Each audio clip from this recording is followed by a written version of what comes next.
Peux-tu développer sur les raisons pour lesquelles les révolutions marxistes ont réussi ailleurs, mais pas en Occident?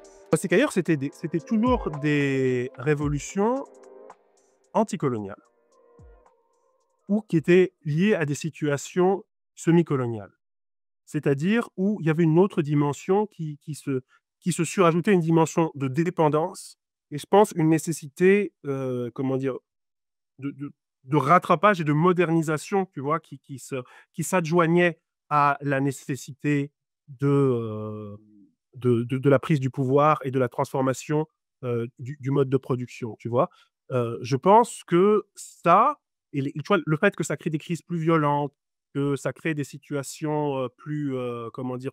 Plus invivables pour les peuples, forcément ça joue et bien sûr, il y a aussi toute la dimension, bah, ça fonctionne pas pour nous, mais en tout cas pour l'Afrique et pour, une grande partie de l'Asie, ça joue. La dimension nationale, tu vois, qui peut s'entrelacer avec, la dimension de révolution sociale, ou socialiste.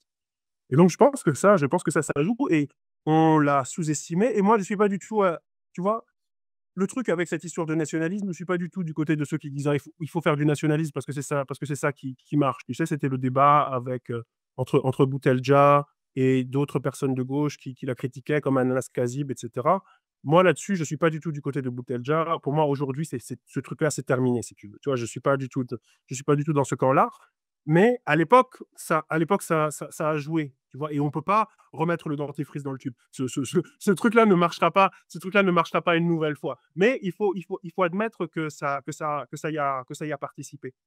Et voilà, c'est le genre de leçon qu'on n'a pas tiré. Parce que pourquoi est-ce qu'on a eu du mal à les tirer? Bah, parce que c'était exactement l'inverse de ce qu'il y avait dans les livres de Marx et Engels, malheureusement, tu vois? Je veux dire, c'est exactement l'inverse.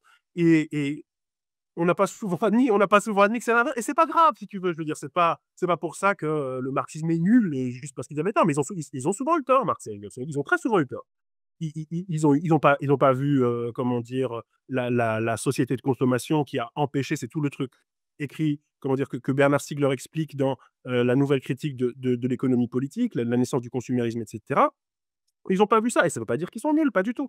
Mais ça veut dire que, on peut pas juste prendre ça et considérer que chacune de ces catégories est absolument juste. Non, précisément, penser dialectiquement, c'est, admettre toute la fausseté, parce qu'il y a beaucoup de choses fausses, historiquement fausses, tu vois? Des analyses historiquement fausses, dans Marx et Engels, tu vois?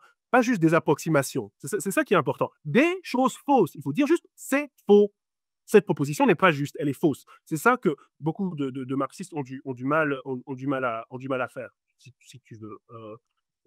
Parce qu'il y a cette espèce de rapport de théodicée du texte, tu sais, qui s'est développé. La théodicée, c'est l'idée chez Leibniz, qu'on va, comme le dit Deleuze, se faire l'avocat de Dieu, tu sais. On va prouver que malgré l'existence du mal, Dieu est infiniment et suprêmement bon. Et ben, il y a cette espèce de théodicée du texte dans beaucoup de disciplines, hein, c'est pas du tout que dans le marxisme. Alors dans la psychanalyse, tu l'as à fond, tu l'as, même chez certains, comment dire, auteurs décoloniaux, tu vois? Quand c'est leur auteur préféré et cetera, ils recourent à cette théodicée du texte, c'est-à-dire à trouver des circonvolutions pour dire: «Même si ce qui est là empiriquement faux, en fait, en réalité, à un plus haut niveau d'abstraction, c'est vrai», tu sais? C'est Tony Montana, dans Scarface, «Je dis toujours la vérité et même quand je mens, c'est vrai». Voilà, comment dire, Marx, et Engels, c'est exactement ça, même quand ils mentent, ils ont raison. Mais c'est pas ça penser dialectiquement, en fait. C'est pas, comment dire, faire ces espèces de tours de passe-passe en pensant que parce que tu vis dans l'illusion que tu as toujours raison, tu vas réussir à intervenir dans l'histoire. Ça ne marche pas comme ça, en fait. Selon toi, quelles sont les erreurs du marxisme? Pour moi